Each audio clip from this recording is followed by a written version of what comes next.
ஒவ்வொரு சமூக வலைத்தளங்கள், சோசியல் மீடியாக்கள், இன்னும் சிலர் ரமலானுடைய காலத்தில் அவருக்கு மார்க்கத்தை பற்றி தெரியாது, யாராவது மௌலைமார பயானை கேட்டுட்டு அவர் 1 நிமிஷம் 2 நிமிஷம்ல ஃபத்வா சொல்ல ஆரம்பிப்பார். இது தேவையில்லாத வேலை.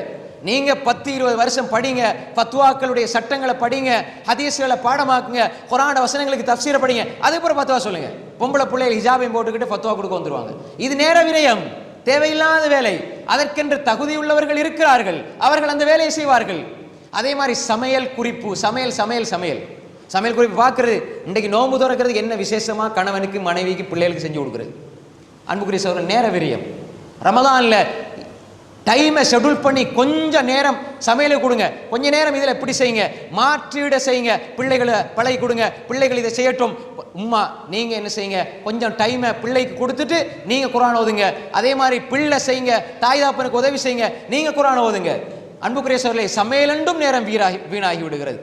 2 மணில இந்த 6-7 மணி வரைக்கு இஃப்தாருக்கு ரெடி ஆகிறோம். தாய்மார்கள், சகோதரிகள், எவ்வளவு நேர விரயம் சகோதரர்களே, விதவிதமா. இதுதான் நோன்பு. அதனால சமையல் செய்யக்கூடாதுன்னு சொல்ல வரையில, நேரத்தை விரயப்படுத்துறது. ஒரு சின்ன ஒரு பொருளோட, ஒரு சின்ன ஒரு சாப்பாட்டு சாமானோட நாங்க நோன்பை திறக்கிறதுக்கு பதிலாக 5-10 வீட்டிலேயே செஞ்சு, எங்கட வீட்டில் செஞ்சது அதுல பெருமை வேற. 10 சாமானும் எங்கட வீட்டில் செஞ்சது, இந்த 10 பொருட்களும் எங்கட வீட்டில் செஞ்சது, அதுல ஒரு பெருமை. ஒரு நாள் ரமலான்ல குர்ஆனை ஓதாமல் கழிந்தால் எவ்வளவு பெரிய பயங்கரமான துர்ப்பாக்கிய நிலை அது. இதற்கு மாற்றீடு இருக்கு சகோதரர்களே. ஒரு அறிஞர்கிட்ட போய் கேட்டாங்க, சலமுசாலின்களுக்கு குர்ஆனோட எப்படி தொடர்பு இருந்தது, சஹாபாக்கள் தாபீன்களுக்கு குர்ஆனோட எப்படி தொடர்பு இருந்தது. அவர் சொன்னாரு, இப்ப இந்த பிள்ளைகள் இருக்கிறாங்களே, இளைஞர்கள், அதே மாதிரி இப்போ உள்ள வயதாளிகள், எல்லாருமே வயசாளிகள், அவங்களுக்கும் அவங்களோட போனுக்கும் இடையில உள்ள தொடர்பு இருக்குது. அதே மாதிரி தான் சஹாபாக்களுக்கும் தாபீன்களுக்கும் குர்ஆனோட தொடர்பு இருந்தது. இப்ப நாம போன்ல ஒன்றும் வராட்டி கூட அப்படியே தோண்டி தோண்டி என்ன தள்ளி பாவம், ஒன்றும் வந்திருக்காது, அந்த நோட்டிபிகேஷன் சத்தமும் கேட்காது.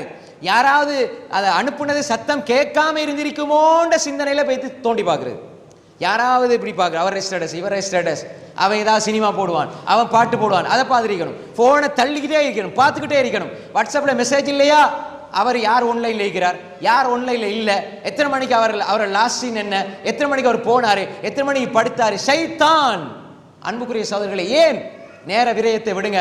நேர விரயம் ரமலானில் பொல்லாத சகோதரர்களே. குர்ஆனை எடுங்கள்.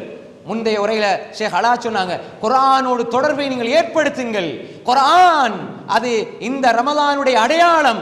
ஷஹ்ரு ரமலான் அல்லதி உன்சில ஃபீஹில் குர்ஆன் ஹுதல் லின்னாஸி வ பையினாத்தின்